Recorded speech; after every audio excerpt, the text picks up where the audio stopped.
Special Operations, Covert Ops, Espionage, The Team House, with your hosts, Jack Murphy and David Park.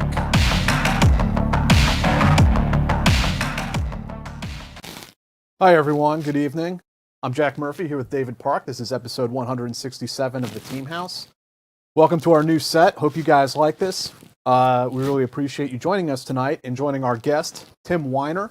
He is a national security journalist with extensive experience reporting around the world, certain hot spots like Afghanistan during the Mujahideen times. Where else, Tim? Liberia, Philippines. You know, all the garden spots, Libya. Right. Jack. I mean, you know, the Liberian Civil War, Sudan during the war, Haiti, Cuba,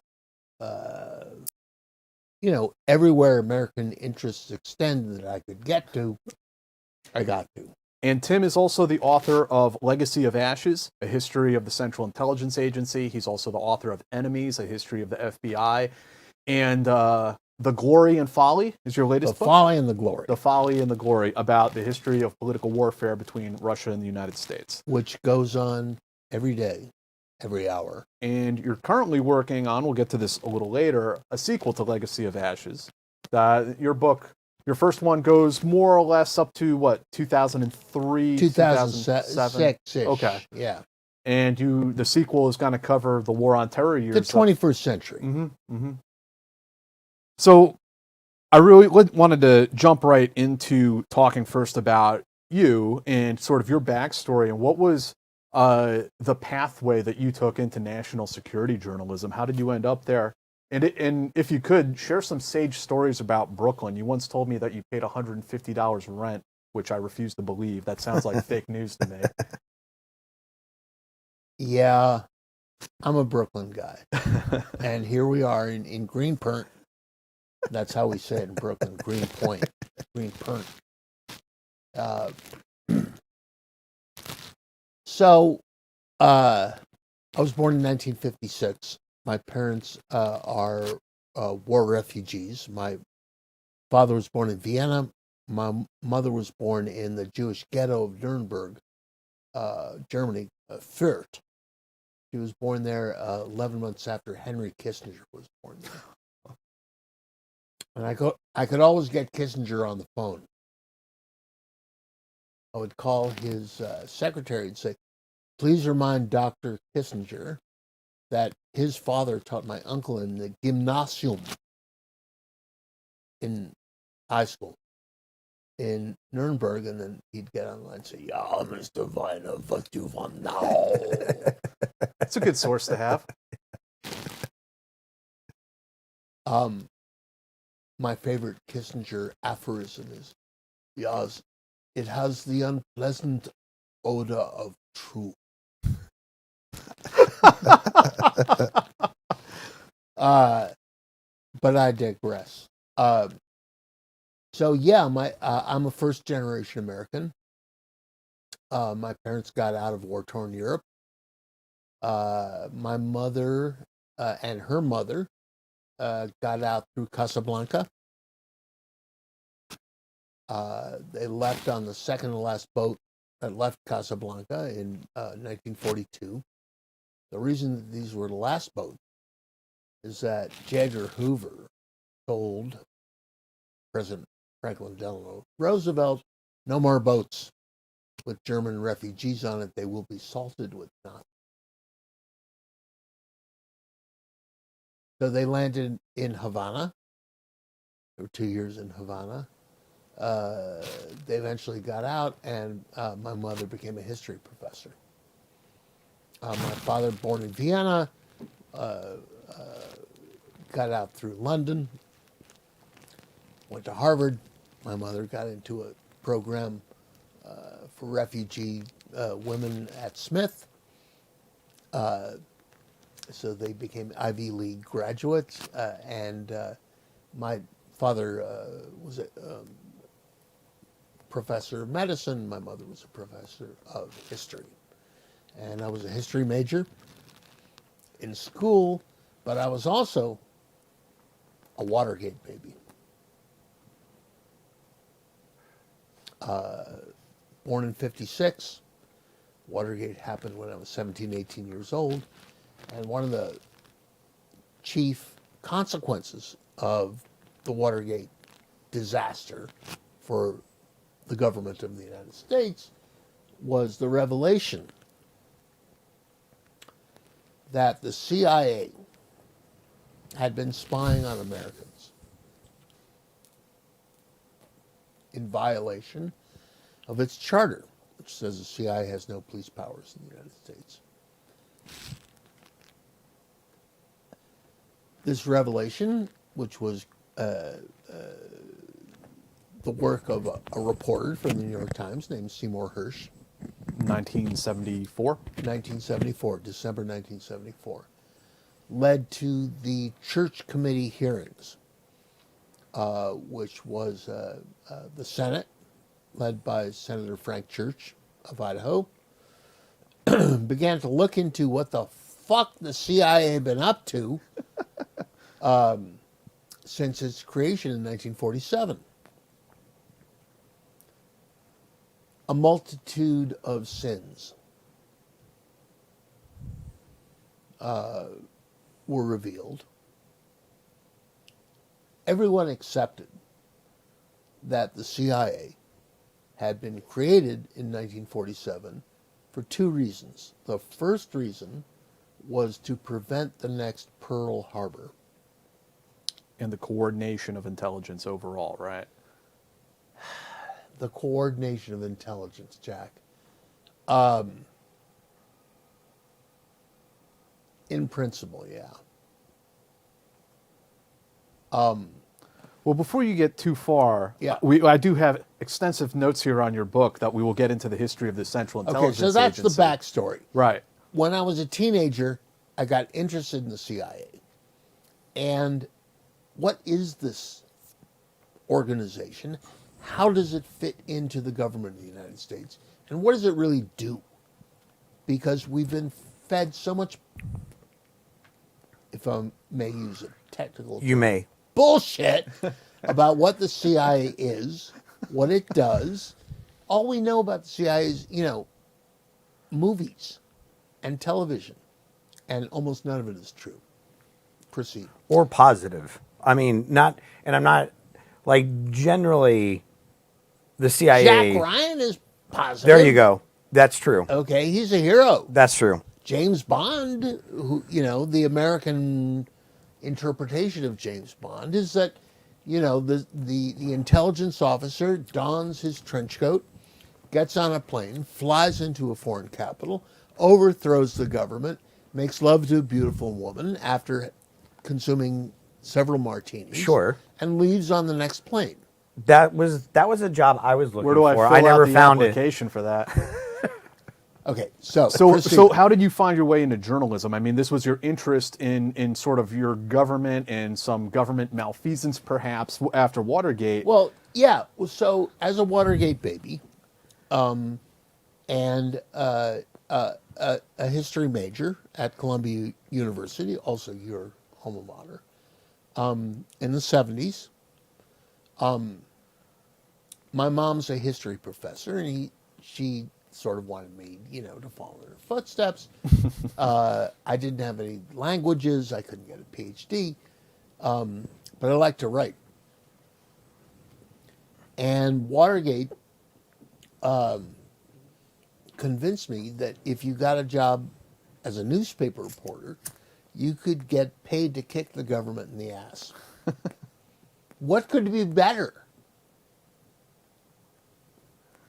And that led you into, so 74, you were a teenager. By the time what was your first job in journalism? In 79, I became a reporter. I had 3 jobs. It was sort of like the gig economy is today. It's like you can't just have one job. You need a couple.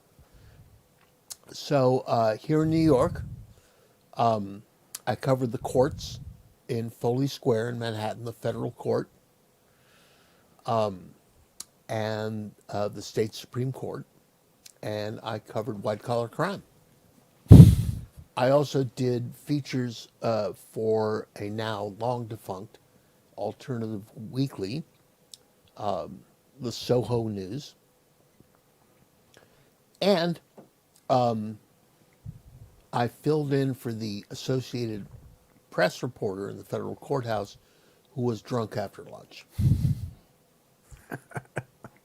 The AP,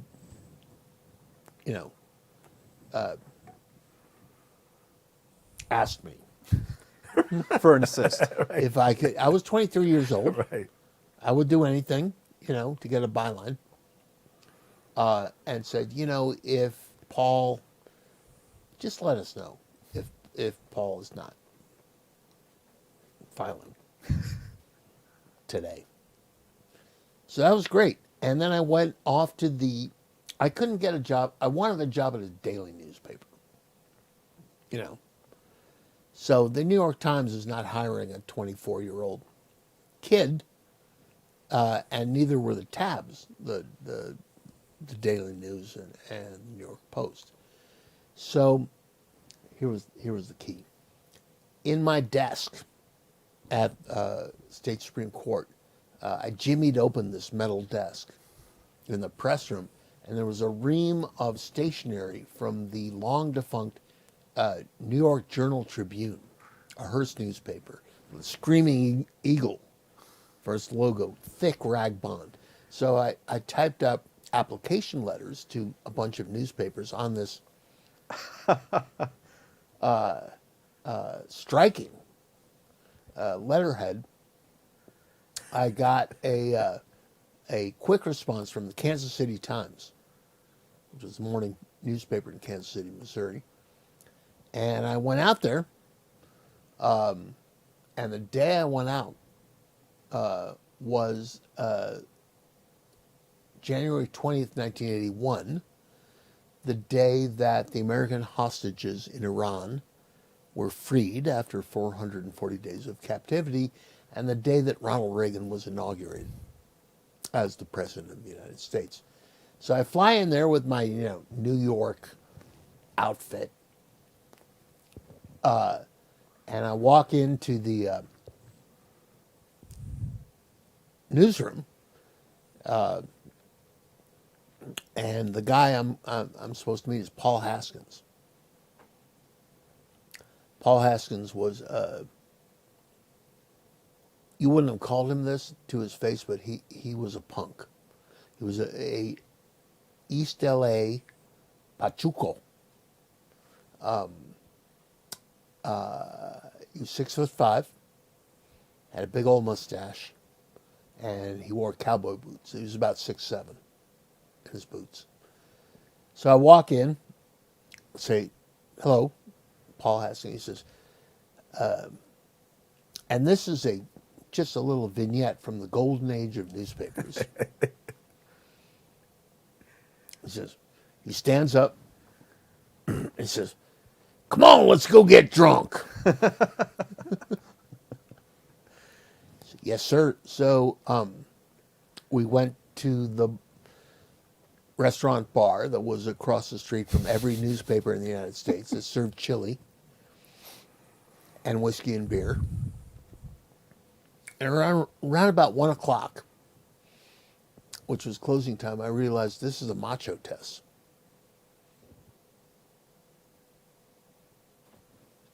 I came in at 9 the next morning. Oh yeah, he stood up at the end of the macho test, a little more unsteadily than he had stood up at 5 o'clock, and said, "Come on in tomorrow about 9 and write some stories." I said, "Yes, sir." So, I went to bed at the Muehlebach Hotel, got up at 9, came in and Paul was there at his desk, and with his head in his hands. And he looked up at me, and at first he didn't actually recognize who I was. And then he came into focus, and he said, "There's no peanut butter." And I said, "What?" He said, "There's no peanut butter in Kansas City. Find out why." So it was not a complicated story. There had been a bad peanut harvest. The Commodity Credit Corporation in Atlanta, you could call them up. They told me, yeah, it was a bad peanut harvest.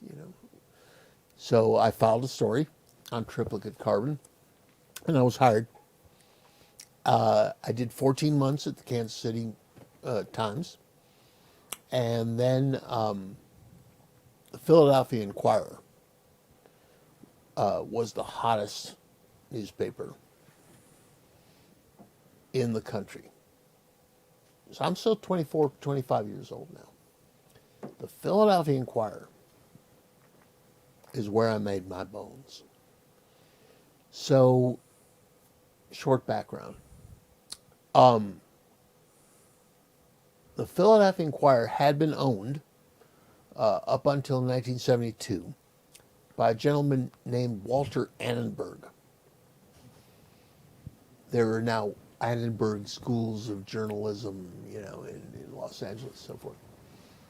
He was a thug, a very rich thug. His father, Moses Annenberg, Moish, owned the Racing Form, a Bible of horse racing in the United States, and he was also the biggest bookie in the United States, and he was convicted of tax evasion and died in federal prison. So Walter Annenberg, and he bequeathed to his son the TV Guide, a long defunct, but incredibly important. Oh, At that time. at that time, like I remember growing up, like Sure. you got it every week. Sure. So Walter wanted to be a gentleman. Philadelphia society did not recognize him as such. He was a Jew. His father was a crooked bookie. And he was a jerk. So in 1972, in consideration of a totally illegal $250,000 cash contribution to the Committee to Re-elect the President of the United States, Richard M. Nixon, Walter Annenberg was appointed ambassador to the Court of St. James's in London. Nice. He sold the paper. He sold the paper to a good guy named John Knight. And John Knight called up Gene Roberts, who was the national editor of the New York Times, and said, Gene, how'd you like to run the worst newspaper in America? And Gene, who's a good old boy from North Carolina, said, okay. Hey, yeah, all right. I will fast forward. 10 years later, the Philadelphia Inquirer was, pound for pound, the best newspaper in America. Gene, tomorrow, we're going to have a 90th birthday party for Gene, and everybody who ever worked for the Inquirer is going to be there. What would you say the changes that he made that took a bad newspaper to the best? Like, not a bad newspaper, the worst, most corrupt big city newspaper in America. From like, as an editor, what did he do? What were his policies? How can one person affect such change in a paper like that?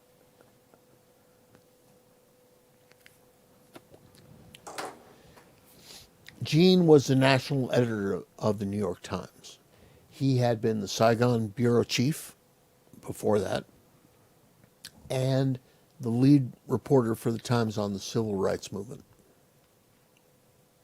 in the South in the early mid-'60s.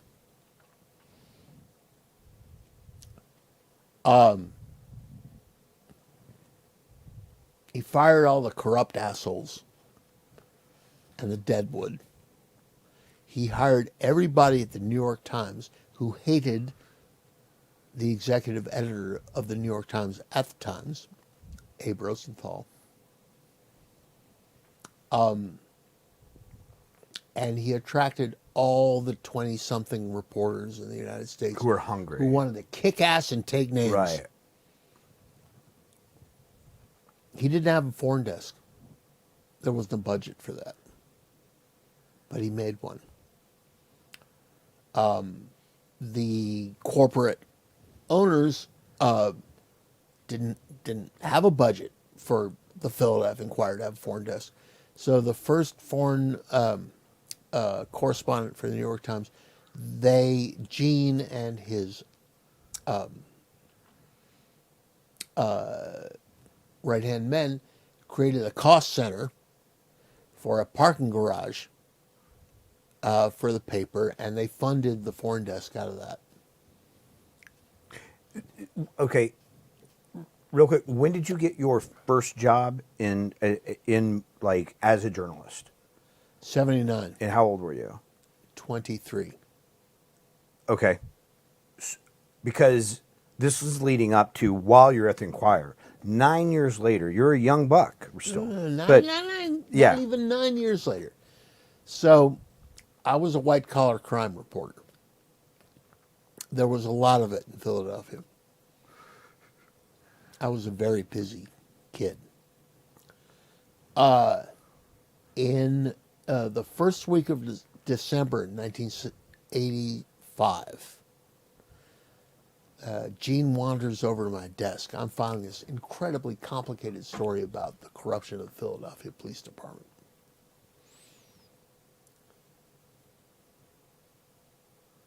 And he walks over to my desk, and Gene's a good old boy from North Carolina, as I mentioned. He says, hey. And I'm like, hey, Gene, how you doing? He said, you got a passport? The sweetest words that a young reporter could ever hear.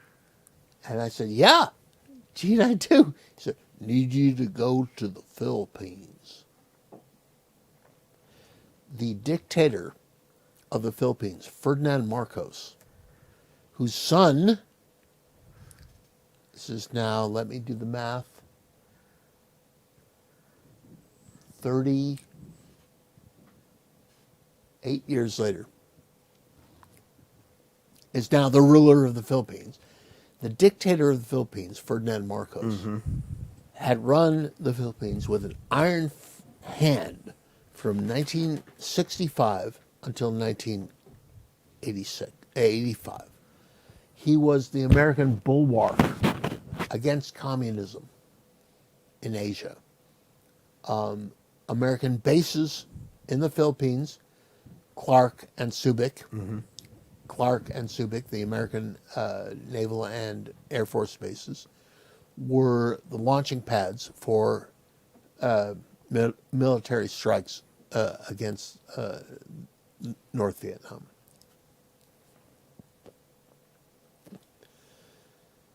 Marcos, in addition to being the American bulwark against communism in Asia, was a vicious dictator who had stolen, at that point, $5 billion,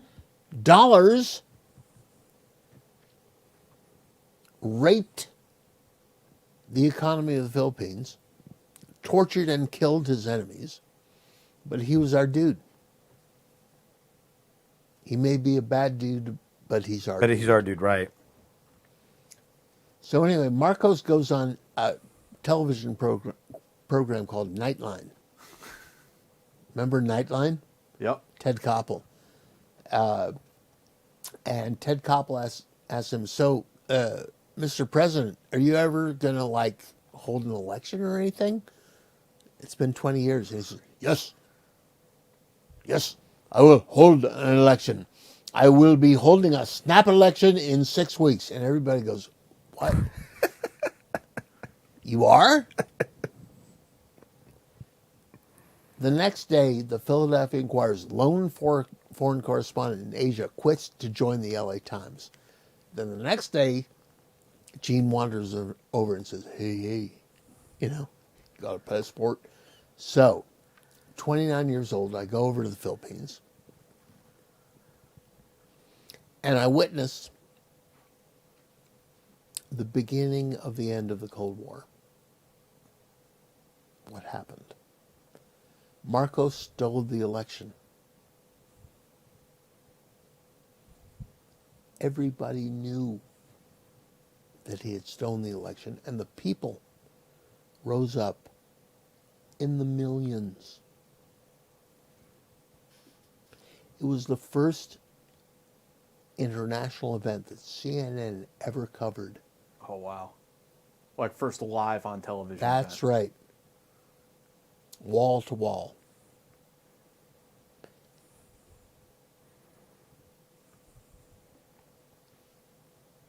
And the people of the Philippines rose up. It was a 4-day revolution. There were 2 million people in the streets of Manila. And on the 4th day, Ronald Reagan, who loved Ferdinand Marcos and his crooked wife, Imelda. With their 3,000 pairs of shoes. Yeah, you remember that? Yeah, oh yeah. Oh yeah. Ronald Reagan and Nancy Reagan and Ferdinand Marcos and Imelda Marcos had danced in the White House together. He was our dude. He was the man who was the forward-facing representative of American power against communism in Asia. And on the 4th day of the revolution, and I was there, and that was the first time I got shot at in my entire life, not the last, because there was an insurrection at the palace, at Malacanang Palace. And the people were there, and I was there as a reporter, and Marcos's troops started killing people. And I hid behind a palm tree, and the fucking palm tree started shattering. And I'm like, maybe I ought to crawl in a little deeper at the base of the roots of this palm tree. But the next day, Reagan told him to go. He let him fall. And we didn't know it then, but we know now that that was the beginning of the end of the Cold War, that America let its dictator fall. Mm-hmm. Because of people power revolution. 3 years later, the same thing happened in Central and Eastern Europe. But that was the beginning of the end of the Cold War. So I got to give a quick shout out to the sponsor of our show. God bless. Little advertisement for Bub's Naturals, health food company. They make some protein powder. They make some gummies here, help with your digestion. Those are really good. Apple cider vinegar gummies, and then the MCT powder, which I really like. I put it in my coffee in the morning. Yeah, and they work with the Glenn Doherty Foundation, who is one of the CIA contractors who died in Benghazi, Libya. Glenn was a terrific guy, so we're really happy to work with Bubs, and we hope you guys will go check them out at bubsnaturals.com. What's the promo code, D? TEAMHOUSE. And that gets you what? 20% off. 20% off.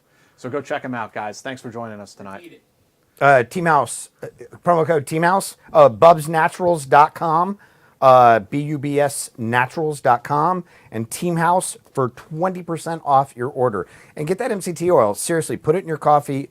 You'll feel full. It's great stuff. So Tim, you're getting some exposure and some experience out here. I'm a kid, Jack. I'm 29. But that was my first look at the big world. Yeah. So I get back from a 6-month tour, and now I'm in the Washington Bureau, the Philadelphia Inquirer, and then Iran-Contra hits. So for those of you in our listening audience who don't remember Iran-Contra, here's what happened. Well, No, go ahead. you're interrupting the format. That's okay. Go. No, go no, Dude, for it's it. your no, show. no, Ask no. me. Let it happen. Let it happen naturally. No, I appreciate this too because a lot of times we talk about things that I'm not familiar with. So I think that for people, No, go into it yeah, naturally. absolutely, It's all good. please. What's the leading question? The leading question is, what was Iran-Contra? That's what I was going to tell you. Great minds think alike.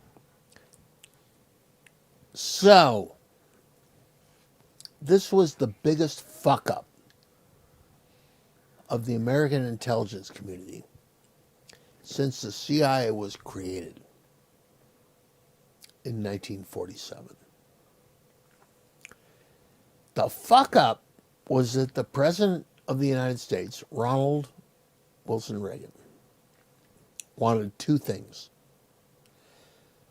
He wanted to support the anti-communist guerrillas, the Contras, in Central America, who were fighting to overthrow the Sandinista government of Nicaragua. He also wanted to free American hostages who were being held by a Hezbollah unit. Hezbollah means Party of God. Iranian-backed terrorist motherfuckers, if I can say that word. Absolutely. Thank you. In Lebanon. The first hostage they had taken was the CIA station chief in Beirut, William Buckley, who died under torture. In 1986, they were holding 6 Americans under extreme duress, including the Associated Press bureau chief in Lebanon, Terry Anderson.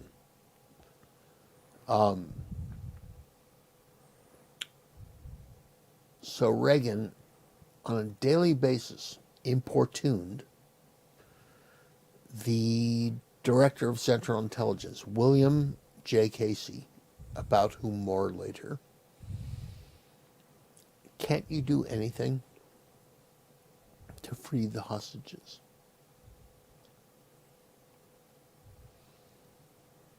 Casey and a gung-ho Marine lieutenant colonel on the National Security Council staff named Oliver North came up with what North called a good idea. A neat idea, sorry. His exact words. It was a neat idea. Creative thinking. We're going to sell American weapons to the Iranian Revolutionary Guard.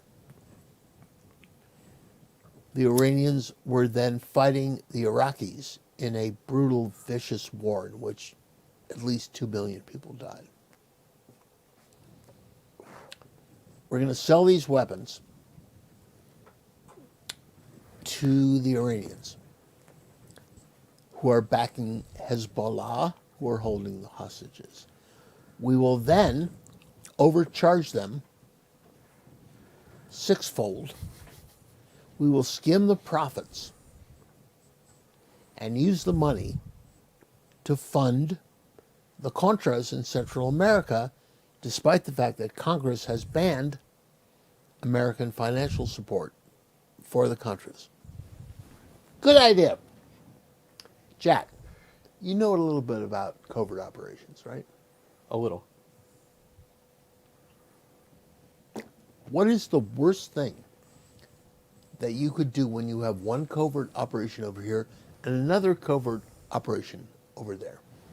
What is the most fucked up, stupid thing that you could do? Oh, I know. Well, when you cross the streams. When you let them talk, Yeah, you're violating compartmentalization and compromising both of them. When you cross the wires. Yeah. No more calls. We have a winner. And so, yeah, I've heard some of the old war stories about the quote unquote Iran program at CIA during that time frame and weird things that started happening. Well, the upshot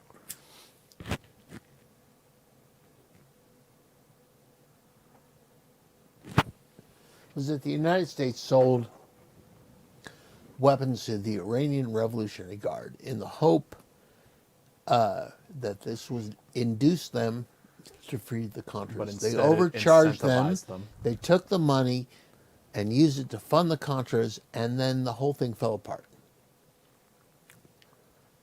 The revelation that Ronald Reagan, the President of the United States, had paid ransom for hostages and skimmed the profits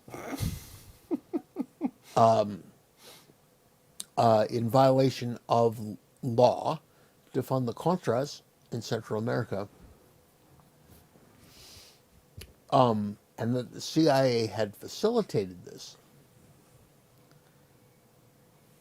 And the whole thing came unraveled. It was Eugene Hassenfoss, right? When he was shot out of the sky. There was a cargo kicker named Hassenfuss who was, kicking cargo down to the Contras. The plane got shot down. He was like,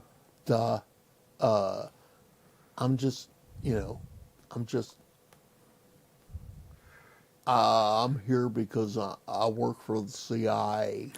And the story was he was supposed to be sterile and not have anything on him. I'm going to try and make a long story short here. Okay. It was the most fucked up operation in the history of American intelligence. And there's some pretty fucked up it ones almost in your brought book. well, we'll get to that. But it almost brought down the Reagan administration. Because the President of the United States was caught lying on national television because he got up and said, "Who, me?" And it was his op. And the whole concept of plausible deniability is that when the CIA does things in the name of the President of the United States, we will create a plausible deniability so that his fingerprints Right. are not on the op. Okay. After the revelations of the Church Committee, the idea of plausible deniability, we thought, had been defeated. And among the reforms that were created in the 70s, where there would be oversight committees in Congress to keep an eye on the CIA, and that there would be a system where the President of the United States would sign a finding.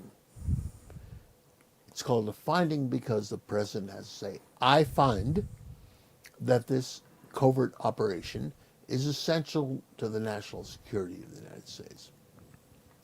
So yeah, there was a finding for the whole op, but they backdated the fucking finding, didn't they? After they got caught doing it.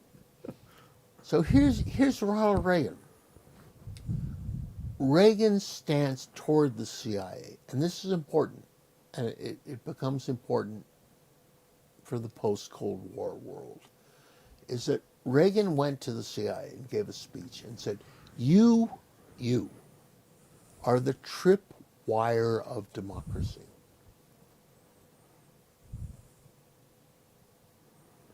We rely on you, the CIA, to be the pointed spear of American foreign policy. He didn't do all this sort of JFK thing about, oh, all your successes are secret and your failures are broadcasted. No. That was over. He said, you're it. You're the pointed end of the spear. But he fucked the CIA. And the head of the CIA, William Casey, was his partner in this.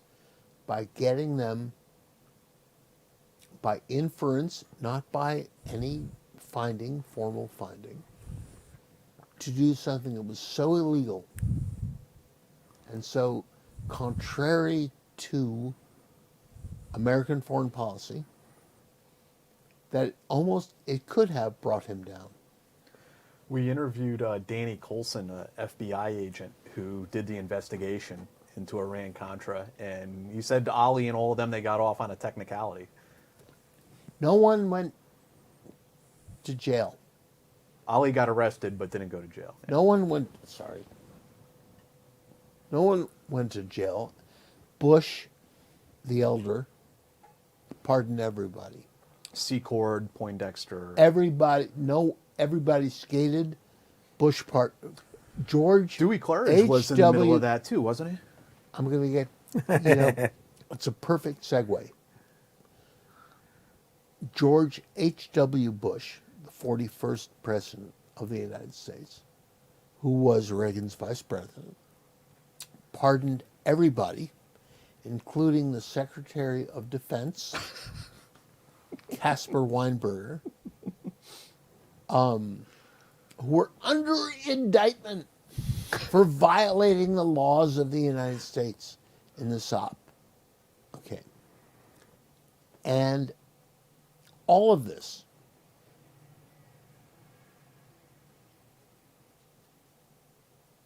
falls under the edict of President Richard M. Nixon, who famously said, if it's secret, it's legal.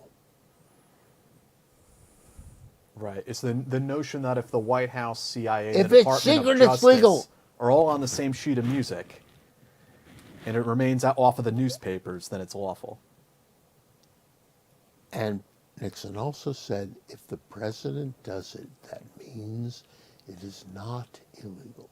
Do you think that notion still exists, that there's a thought that if the order comes from the White House, it's lawful?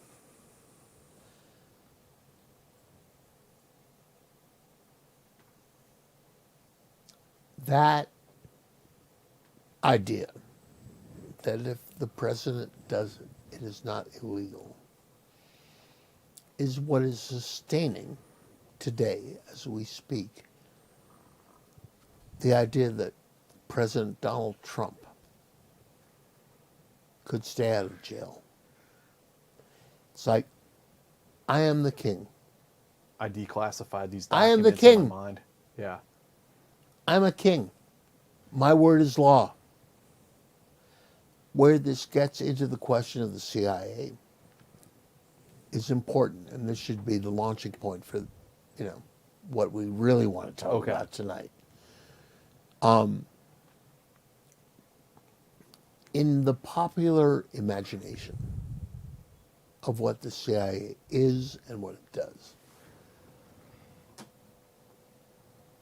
is the idea, which was instilled during the church committee times, when it was revealed that there were assassination plots against Fidel Castro, among others, that there were coups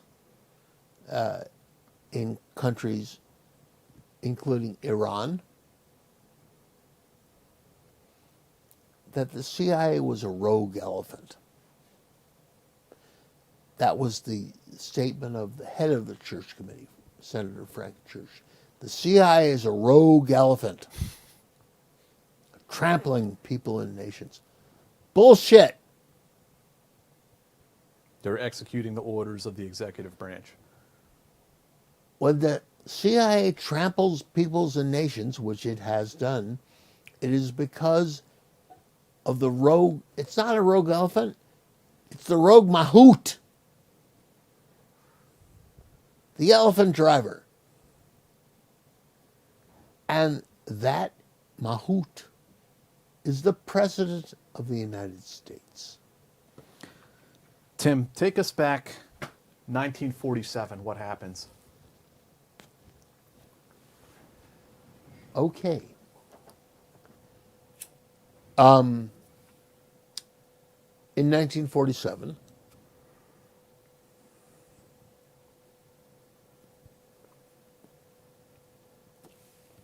the United States is a colossus bestriding the world. Unexpectedly, after 45. No. World War II ended in 1945. The war in Europe could not have been won without the Soviet Union.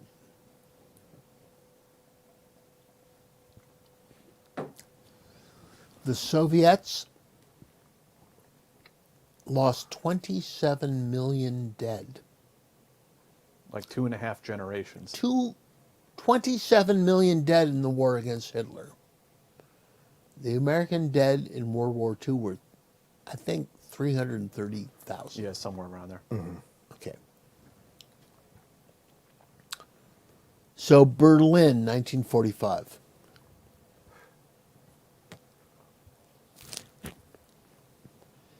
Three OSS officers. The OSS was the Civilian Intelligence Organization. The Office of Strategic Services for folks out there. All right. Are in Berlin.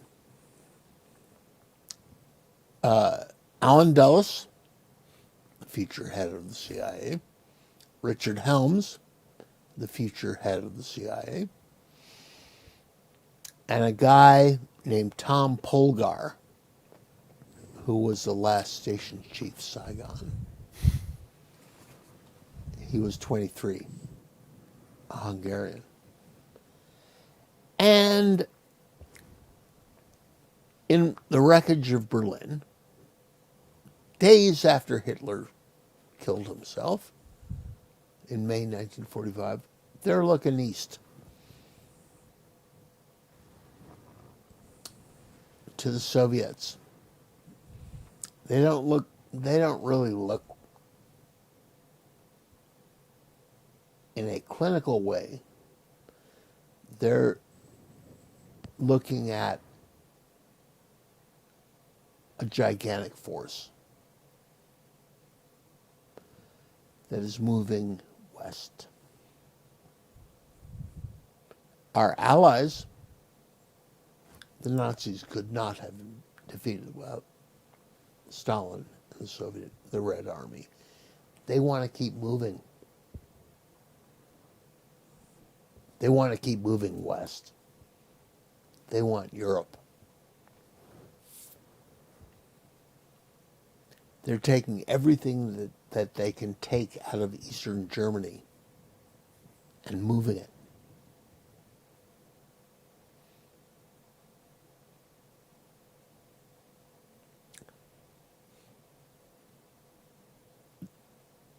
The intelligence assets, people, information, files that the OSS had gathered were, I'm not going to say deep six, but Harry Truman had just become president of the United States upon the death of FDR. Harry Truman was, a senator from Missouri. Not a cloak and dagger guy. He hadn't been read into anything. He didn't know that there was a bomb.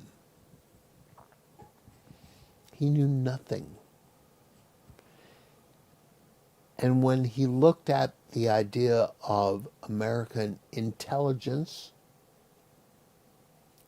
secret missions, secret operations, sabotage, support for underground operations, he looked at it and he said, I do not want an American Gestapo.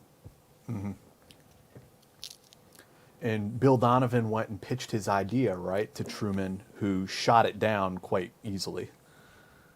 Truman disestablished the OSS in September 1945. The people of the OSS ran kind of an underground operation to keep it alive, to keep the idea of American intelligence alive. When the CIA was created out of the fragments and ashes of the OSS in September of 1947, 75 years ago, as we speak, the idea was that American intelligence before World War II had been fragmented. And its fragmentation among the Army and the Navy, there wasn't an Air Force, there wasn't an intelligence service,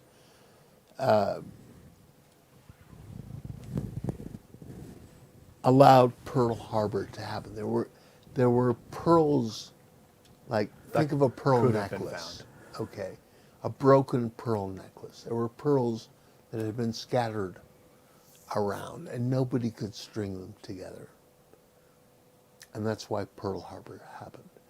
And the idea of the CIA in the beginning was to prevent the next Pearl Harbor. And the idea was to gather and analyze intelligence,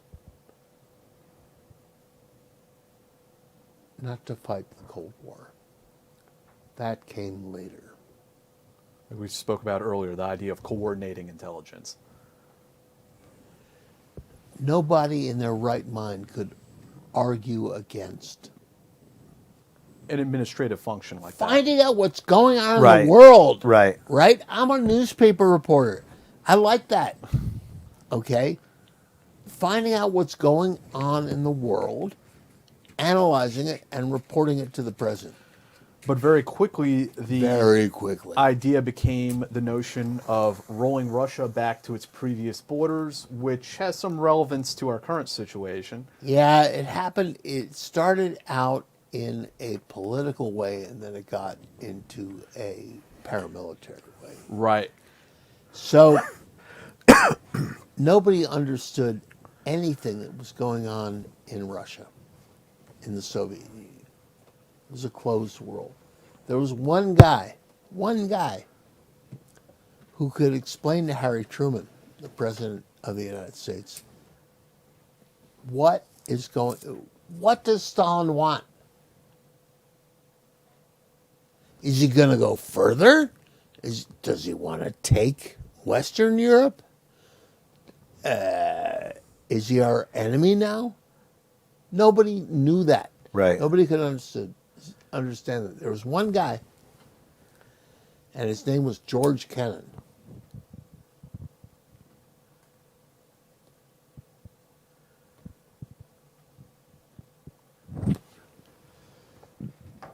George Kennan was the charge, the guy in charge of the American embassy in Moscow in 1946. He'd spent many years in the Soviet Union. And Kennan was asked by the White House, the fuck is going on? What does Stalin want? Are they our enemy now? After being our ally in the war? And Kennan reported back,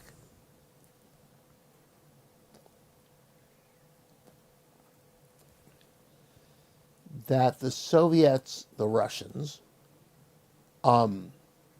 lived in a world that was founded on an architecture of lies. And that their military and their foreign policy and that their intelligence services were going to mystify, mislead, and surprise America.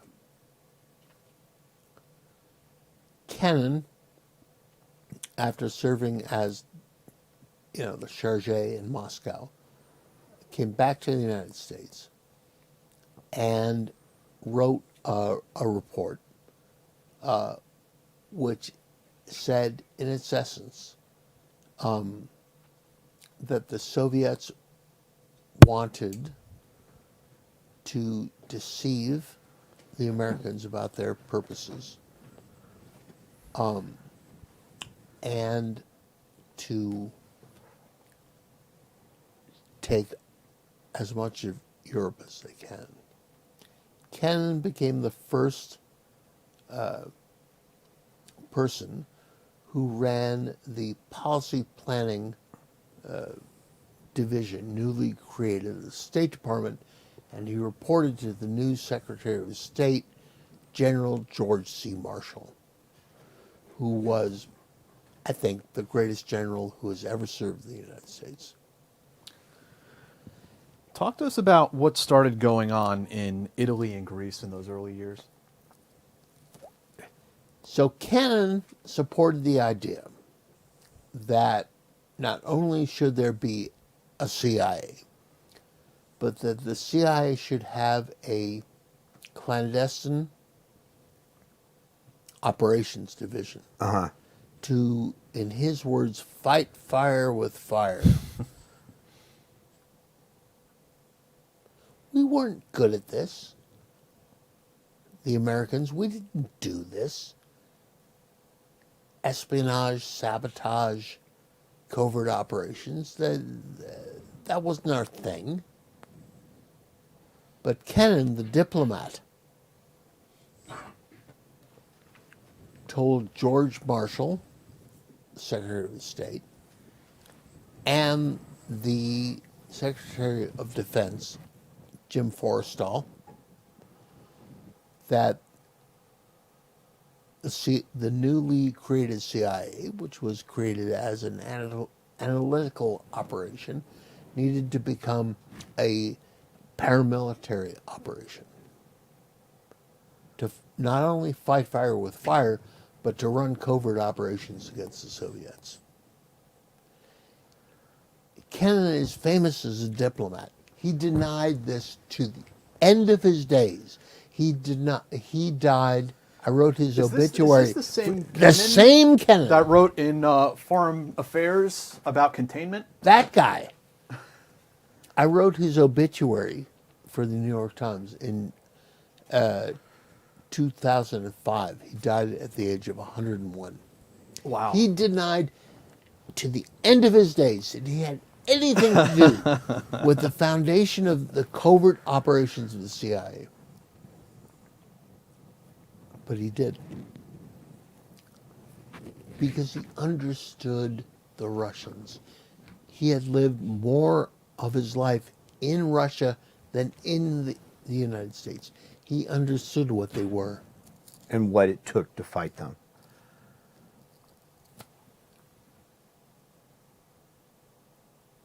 To understand that you were up against an empire of lies.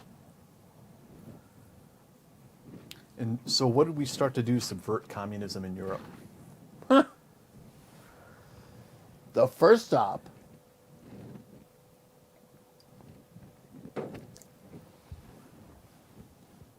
so it's 1948. War-torn Europe.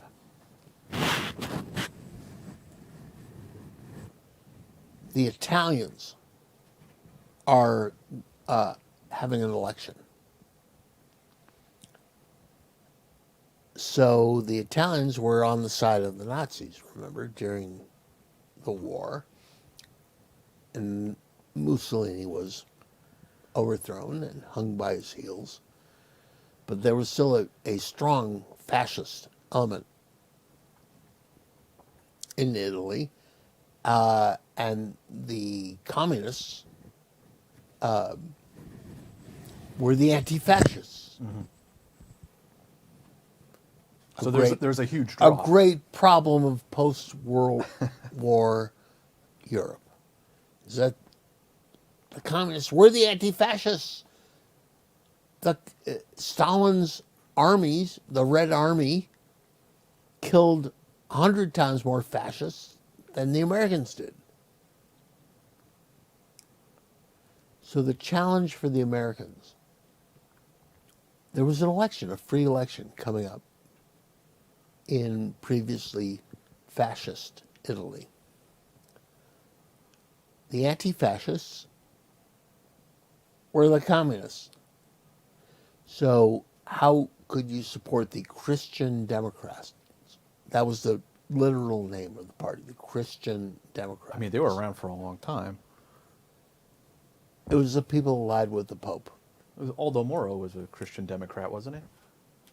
That's a long story. Right. So there's going to be an election.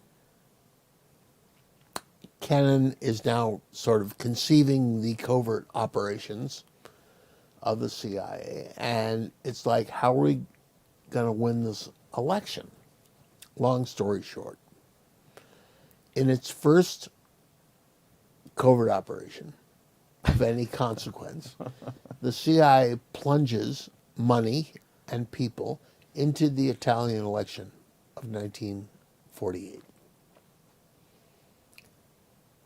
Suitcases of cash are exchanged in five-star hotels to the Christian Democrats, to priests,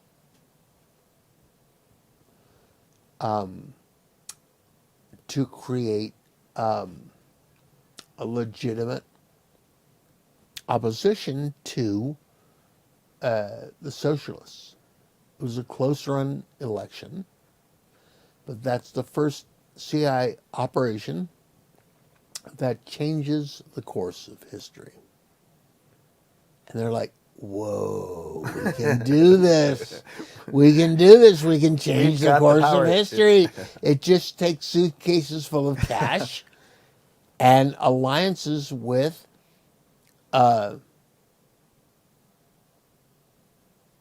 anti-communists. And they sort of repeated that process in Greece, right? Well, like, oh, now what could we do? But the problem was that the challenges in Europe and in Asia were not elections.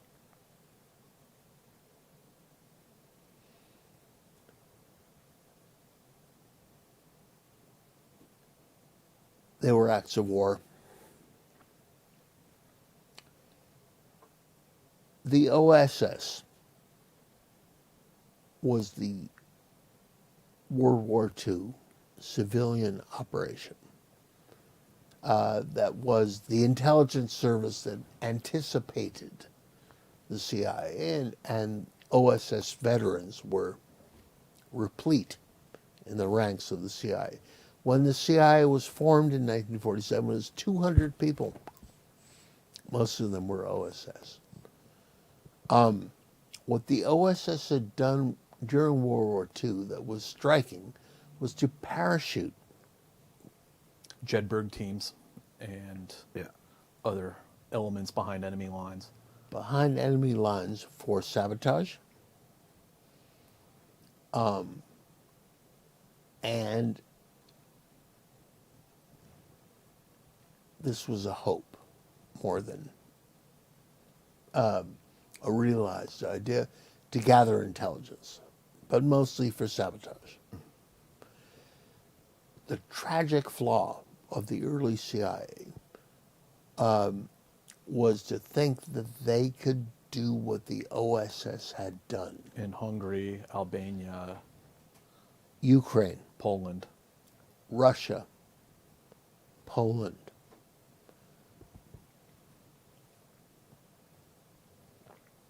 Korea. And they fed bodies into the wood chipper. All of this is in Legacy of Ashes. The idea, We even tried it in the Vietnam conflict early on. this is 1949 to 1954. The OSS veterans believed that they could roll back the communist conspiracy, the worldwide communist conspiracy, by parachuting not Americans, but recruited foreign agents behind enemy lines to set up intelligence networks. Like they had done in occupied France. Why didn't they work this time, though? Because the Soviets, from 1949 onward, through the British representative to the CIA, Kim Philby, had completely penetrated the CIA. The CIA, and indeed the FBI, did not have a sophisticated counterintelligence Which we'll get to in a bit. network.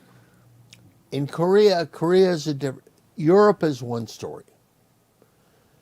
In Europe, the Soviets, through Kim Philby and his network, had completely penetrated the CIA's operational network so that every op, not some of them, every one, in Ukraine, in Russia, in Poland. The Poland example is explicit. I want to talk a bit about that. Everywhere that the CIA was going to parachute recruited foreign agents over the Iron Curtain to gather intelligence and set up stay-behind units to fight World War III when the Russians' tanks, came over the Fulda Gap in Germany to start the war.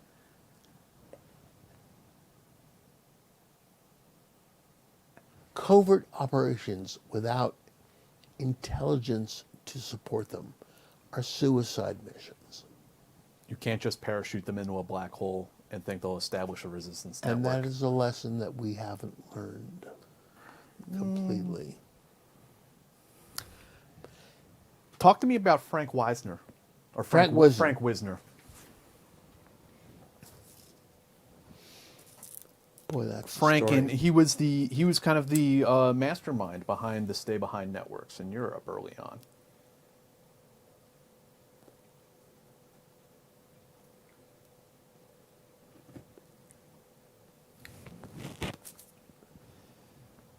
The early CIA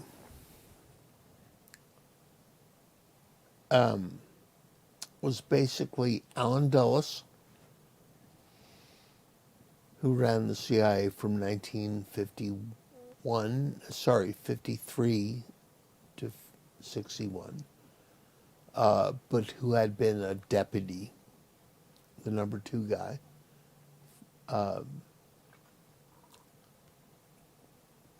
Frank Wisner. So Frank Wisner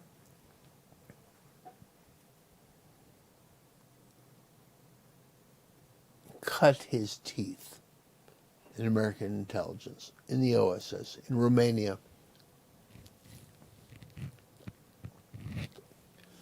He had developed a net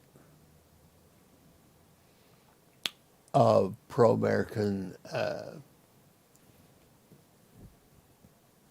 forces. The net was betrayed. He saw them shipped off in trains to their death by the Russians. He became the genius of covert operations at the CIA from its earliest days until the late 50s. So let's say 12 years.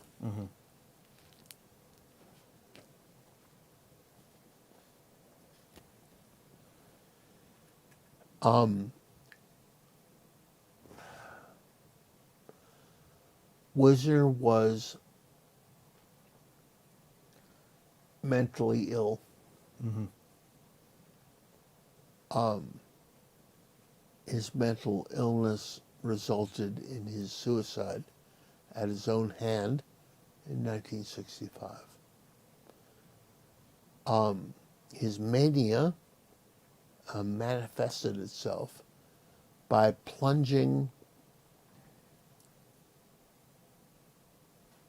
recruited foreign agents on suicide missions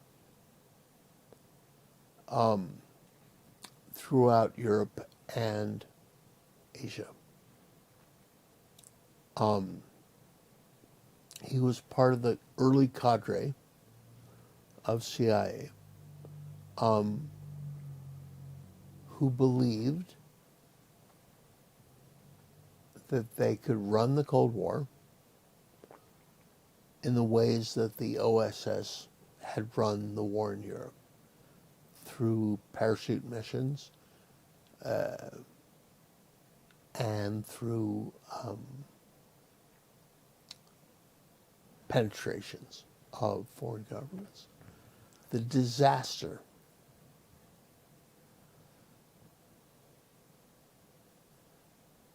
of the American experience in Vietnam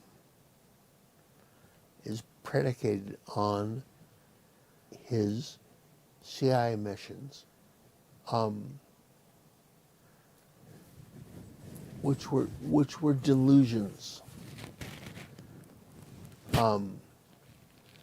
The idea that we can gather intelligence through covert action rather than develop covert action through intelligence. Out of curiosity, because we talked about Philby and the penetration of the CIA, in your estimation, knowing you've researched this way more than either of us have, would any of those operations of sending these teams in an OSS model, would there have been the chance of them being more successful? Could they have worked? Because we talk about, you also talk about Vietnam, and we also know that like Mac V. Sog was thoroughly penetrated by communist Vietnamese at the embassy. Without those penetrations, could those types of, if America would have been, if we would have been more CIA aware, if we would have been Maybe more not underestimated the enemy. right, well, and also, yeah, that's great. Not underestimating the enemy. Could those operations have worked in the way they envisioned them? Counterintelligence is the business of catching spies who are penetrating your ops and protecting your ops against those spies. The framework of American counterintelligence depended for the first 25 years of the Cold War, so from 1947 until 1972, on a gentleman named James Jesus Angleton.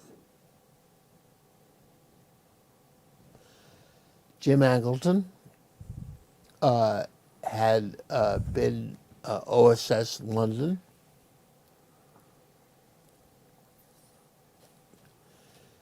Amazing guy, a poetry major at Yale.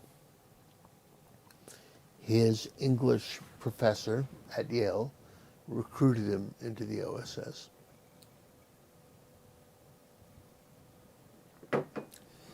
In London, James Jesus Angleton befriended a gentleman in British intelligence named Kim Philby. They became friends. Kim Philby was assigned to be the British intelligence representative in Washington in 1949. Jim Angleton, having run the successful Italian op that we discussed to control the Italian election in 1948, was the nascent chief of counterintelligence. It's a position he formerly held for 25 years. So here's a thing.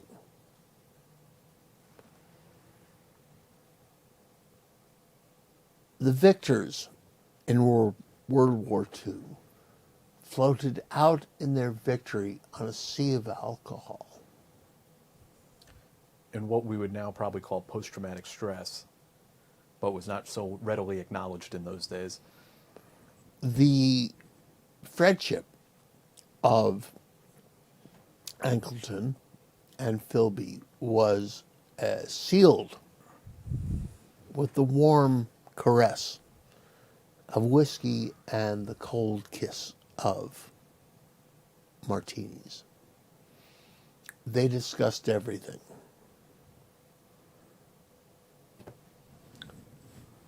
Philby was a Soviet agent. Angleton was the guy in the American intelligence establishment who was charged with preventing Soviet penetrations Right. of the American intelligence establishment.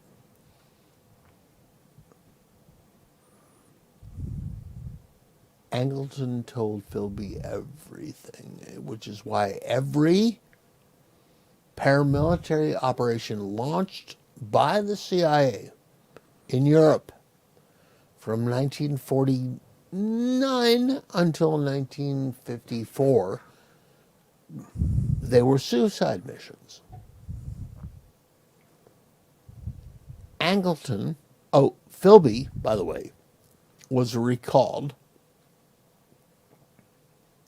His betrayal was not revealed for many years later. He died a lonely alcoholic dickhead in Moscow in the 70s. Angleton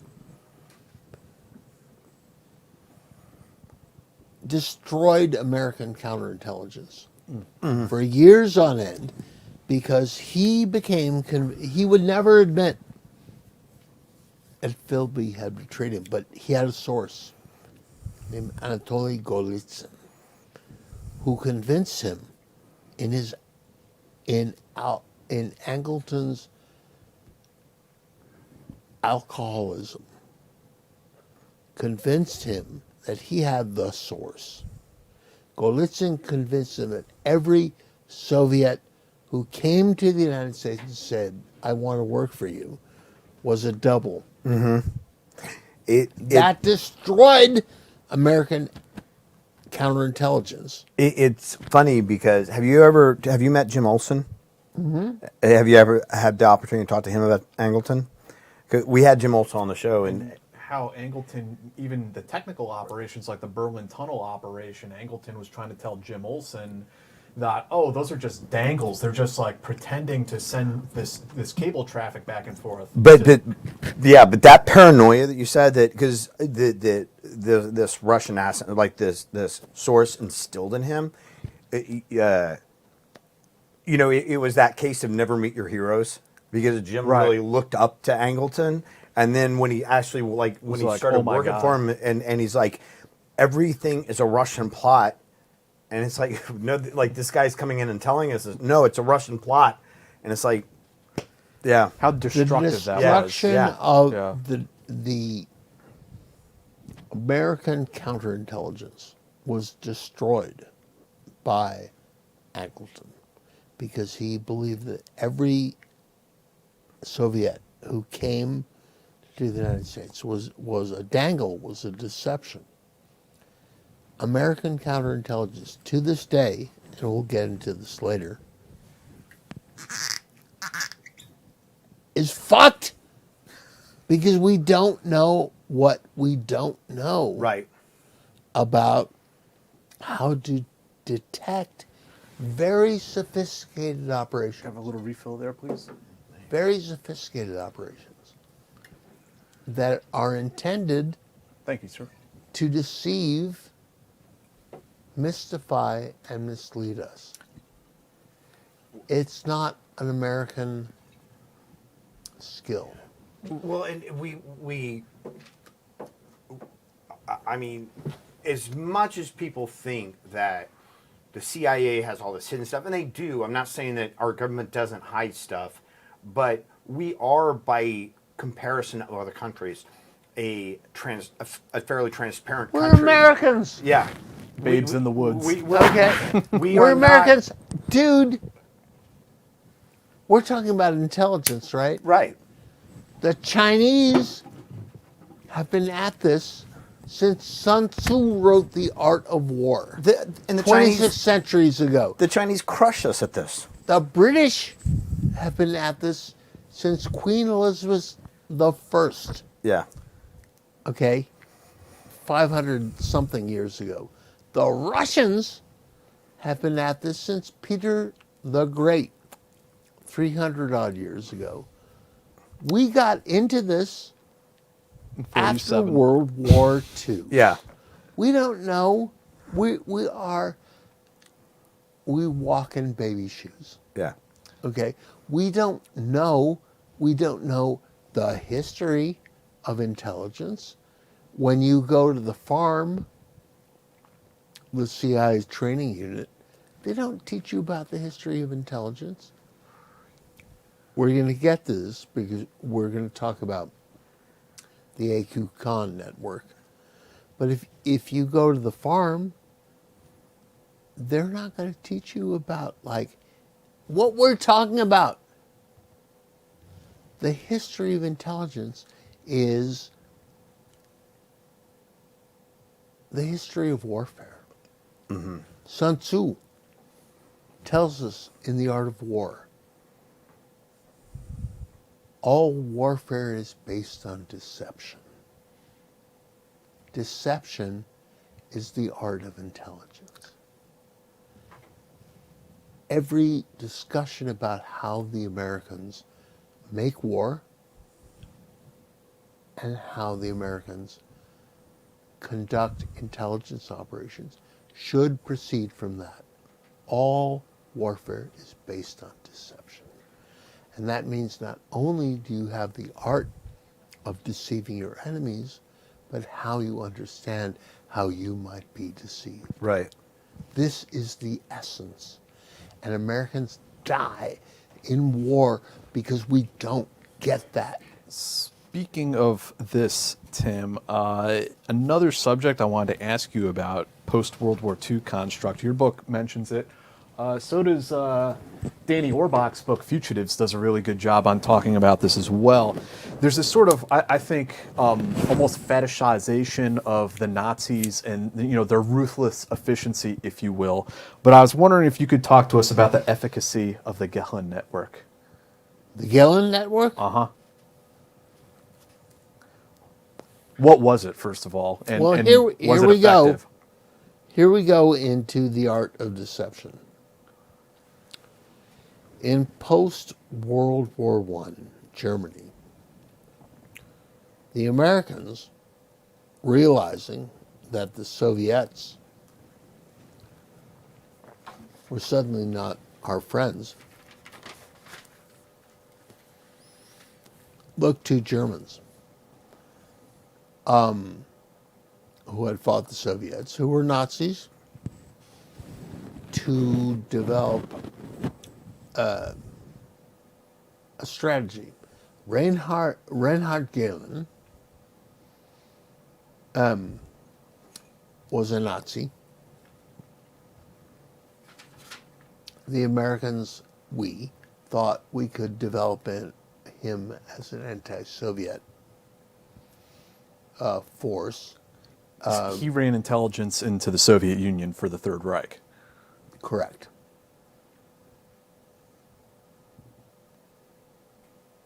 His network was completely penetrated by the Soviets. So we signed up a guy, a Nazi, who, come to find out, to our sorrow, was penetrated by the Soviets to be our guy who was going to spy on the Soviets. One of the Americans who was in the OSS, who was in Berlin in 1945, was a gentleman who I came to know quite well, named Richard Helms, who was the director of Central Intelligence from 1965 to 1973. So Richard Helms had been a reporter, a newspaper reporter, for United Press in 1936, and he scored an interview with Hitler. He was 23 years old.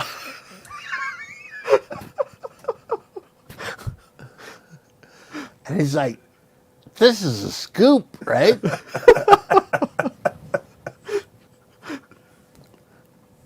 And it was a scoop. But it convinced him that there was more to life than being a newspaper reporter.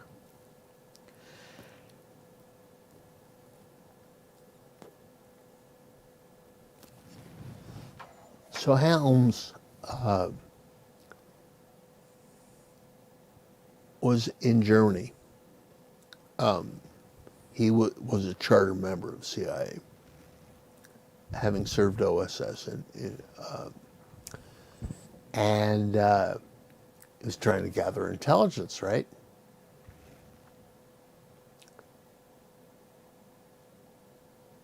There were all these displaced persons trying to sell their... There were grifters. I mean, they were intelligence grifters. Displaced persons. Okay, Russians, And Europeans. Germans, Central Europeans. And the Americans were running, Germany. We occupied Germany, who were selling their services. Helms called these people paper hangers. Yeah.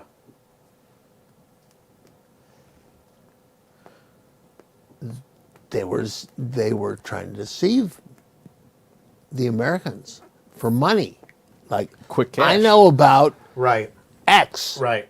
Give me $500 and I will tell you about Y. Right? Helms understood deception.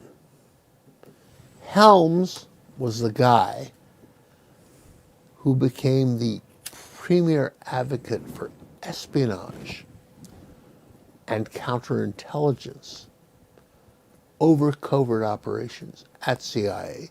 And that's why Helms, when he was director, he spent his entire life at CIA until Richard fucking Nixon fired him for refusing to support the Watergate cover-up. Like a month before his 60th. Exactly. Right. Helms was the guy. I knew him very well. I interviewed him every chance I got. Who said intelligence is espionage. It's not covert action. And intelligence is counterintelligence. Never go to sleep without thinking about where the spy is. How do you feel about some of these guys personally, having met many of them? I mean, in so many ways, a lot of these guys are genuine American heroes who helped us, defeat Nazi Germany. The CIA was a central factor in the collapse of the Soviet Union. Let's not gainsay that. They helped. And they were incredibly patriotic guys who would, were willing to do, pretty much whatever needed to be done, right? But at the same time, bumbled into things. They made mistakes, especially in those early years, the first few decades. Okay, so let's talk about the history of the CIA. Legacy of Ashes. The history of the CIA. National Book Award winner, Indeed. I might add. There are eras. Let's carve them into 25 years. CIA is founded in 1947. The purpose is to prevent the next Pearl Harbor. This quickly devolves into fighting the Cold War. 25 years pass, and comes Watergate. And Watergate is a shorthand for the discovery that the government of the United States, the White House, is a corrupt force. that has fucked with American democracy. The Nixon White House, the corruption of the Nixon White House, the discovery that the President of the United States was using the CIA, never mind the FBI, to spy on Americans, comes out at the end of 1974. This creates the Senate investigation, the Church Committee. The skeletons come tumbling out. And the skeletons are that the CIA has not only, run coups against legitimate governments in Guatemala and Iran, but has conspired to assassinate Fidel Castro, among other foreign leaders, Patrice Lumumba, the first democratically selected leader of the Congo. Who gets hung for these? CIA. Yes. What did the Church Committee fail to say? That they're enacting the president's will. They're taking their marching orders from the president. The whole concept of plausible deniability The president doesn't go down for anyone. is a lie. You think a bunch of CIA officers sat around at the Vienna Inn And went rogue. yeah. And had a couple of martinis and said, "Hey, I have a good idea. Let's kill Fidel Castro." You guys know the Congo? Yeah. Yeah. Ever It's been? over- No, that's not what happened. It was John F. Kennedy and his brother Bobby who wanted Fidel dead. The Church Committee never got to that. It was too hard. But, as a consequence, a couple of reforms got created. One, there are congressional oversight committees that get to hear about the takeoffs and the crashes of covert action. Two, the president authorizing covert action has to sign what's called a finding, which says, I find that this covert operation is essential to the national security of the United States. No more plausible deniability. Well, gentlemen, if you're running a covert secret intelligence service in an open democratic society, those are guardrails that are important. Nevertheless, presidents will tell the CIA to do terrible things without deniability. And then wash their hands when it blows up. When we talk about intelligence failures, and we kind of need to move into the 21st century here, because we've been talking about the history of the 20th century CIA. I'll try to move you forward a little bit here. The idea that the CIA is a freestanding organization that does shit because it thinks it's cool to do is bullshit. The CIA is the president's secret army. It does what the president tells it to do. And when things go wrong, as they always do, because the thing that really needs to be engraved on the wall of the CIA On the wall of the CIA is engraved from the Gospel of John, and ye shall know the truth, and the truth shall make you free. There needs to be engraved next to that, shit happens.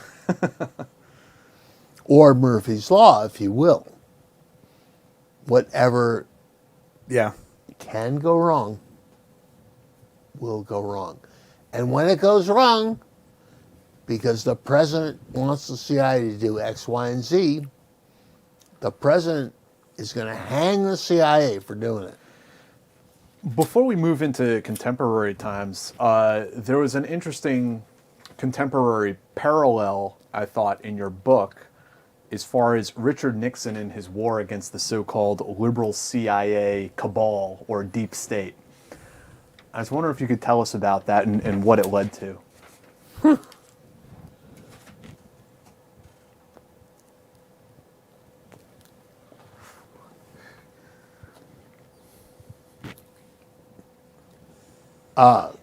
So I wrote a whole book about Richard Nixon.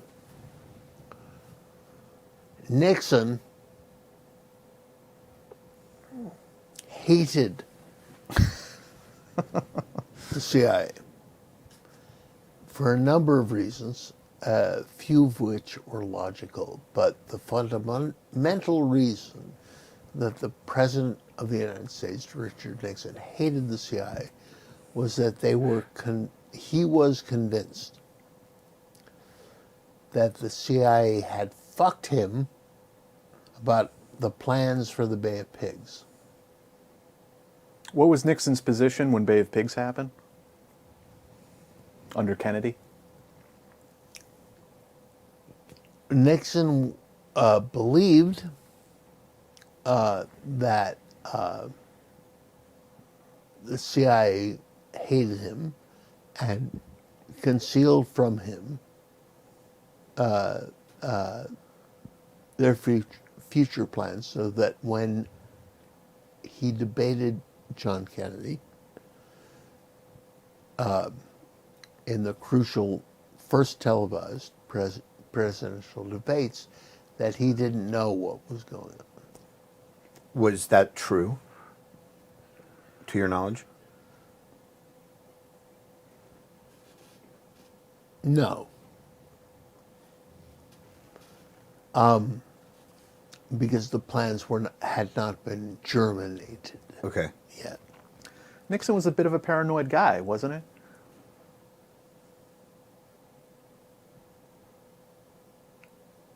Nixon saw enemies everywhere. He believed that the CIA was a bunch of liberal, academic, Georgetown Democrats. Part of an establishment that he wasn't a part of. Nixon said, and I can tell you this because I've listened to the tapes for the book I wrote about Nixon. What the hell is the CIA doing out there? They got 40,000 people reading newspapers. What do those clowns do out there?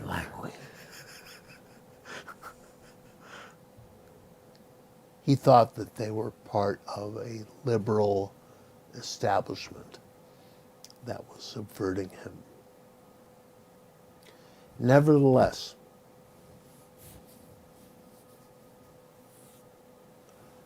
Nixon called Richard Helms, the head of the CIA, into the Oval Office in 1970. He had a problem. The problem was that Salvador Allende, a socialist politician, whom the CIA had worked to defeat in the previous election in Chile in 1964,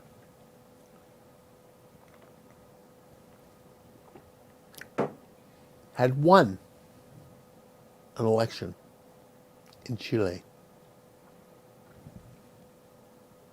Nixon believed that Salvador Allende was a fucking communist who was going to,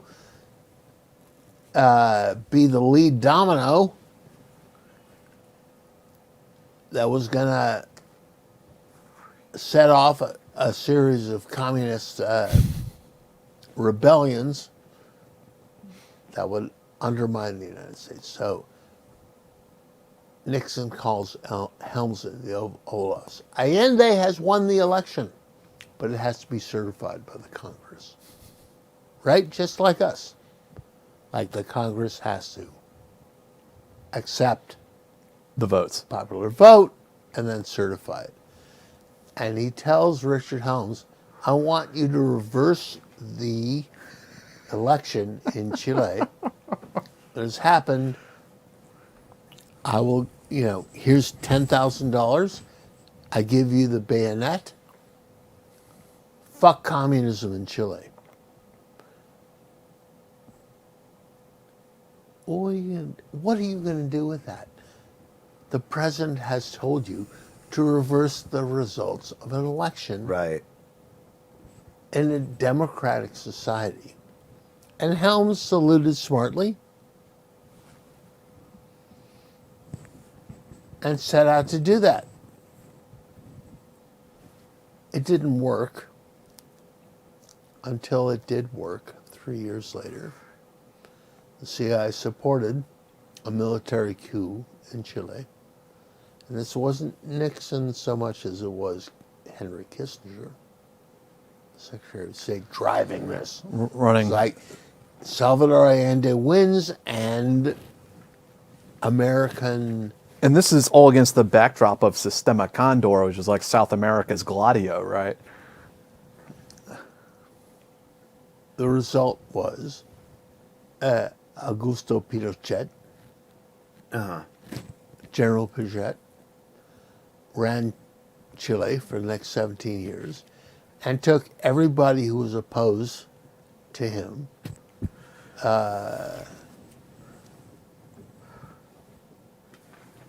into a state of fear and took his actual political opponents into helicopters and dropped them into the sea and murdered them.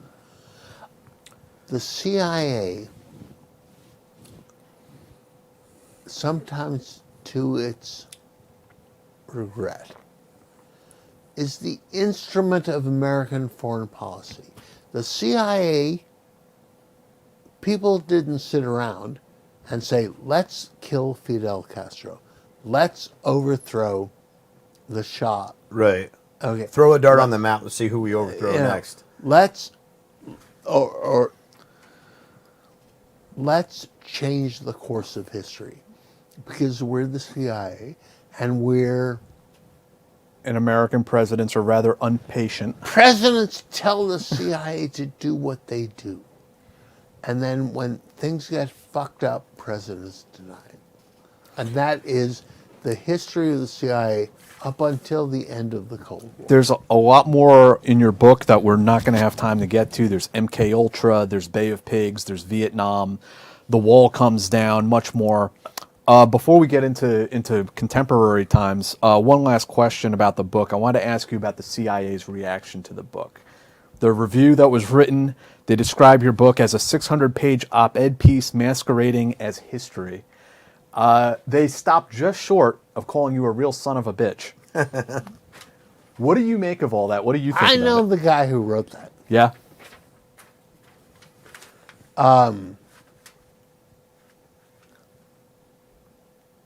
So he wanted to write the official history of the CIA. And you wrote the unofficial one. I did.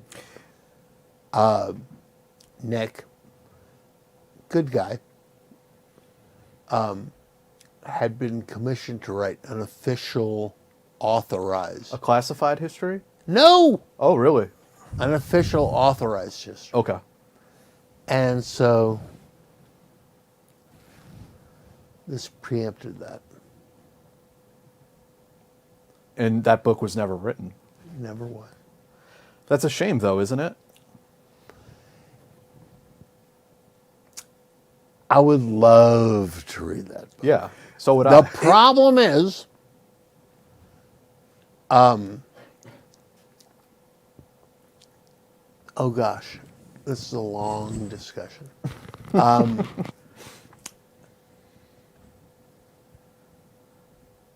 When you go to the CIA as a reporter, you need to come armed with an understanding of the right questions to ask. And now I'm talking about interviewing individual CIA officers and veterans, analysts, and I have interviewed 300 and something people like this. When you go to the CIA and say, you need to declassify your own history, because I, Tim, am trying to write an authoritative history of what you have done, and I know about the failures. They are public. I need to know the successes. Yeah. The general response is, fuck you. You don't say. The general response when you go to CIA and you say, will you please declassify things? Fuck you is probably a little extreme. It's like, yeah, no. Fornicate you. Would be a more generous description. Nevertheless,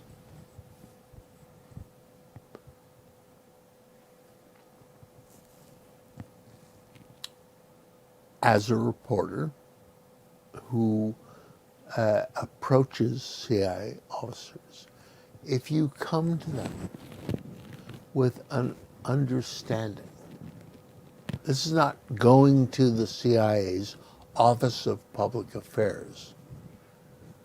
This is going to individual people. If you go to them with a general understanding of who they are and what they have done,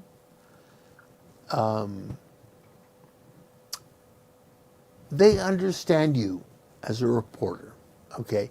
What they do, cultivating sources, is what I'm doing. There's a gigantic Venn diagram Right. between what intelligence officers do and what reporters do. In more ways than one sometimes. It's enormous. We get to like parachute into Khartoum or Jalalabad, and say, take me to your leader. And they're like, cool, okay. And just for all of our viewers out here, like, you want to pay attention to Tim in the future because you have all the deets on the AQ-Con network and how it was taken down. I do. And it was a big deal, right? Like they Huge. were not that far from having nuclear capabilities. They had them. They had them. And this gentleman may have even been on the Team House in the past, although he didn't reveal any details to us about exactly how that was done. Hey guys, hey, thank you everybody. Hey, please join our Patreon, and also please check out Tim's book, Legacy Ashes. Winner of the National Book Award. Tim's also a Pulitzer Prize winning journalist. He's got a ton of books. He's got some hot books coming out. He's got the scoop on some stuff. I mean, honestly, not only on the Islamic bomb nuclear capability that was rolled up, but also he's got a scoop. Can I tell the scoop about the What now? can I tell this? Any Not the any scoop. little a little scoops You want to wanna give us tease a out there? teaser? You want to give us a teaser of the scoop?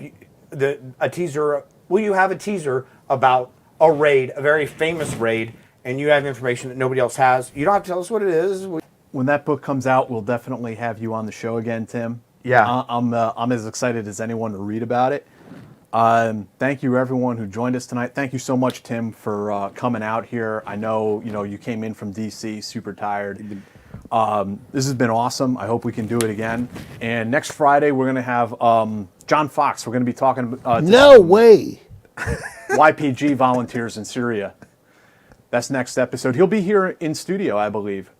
So we'll see you guys next week. You guys got anything before we roll out? No, All thank good? you, everybody. Thank you, Tim. We deeply appreciate it, man.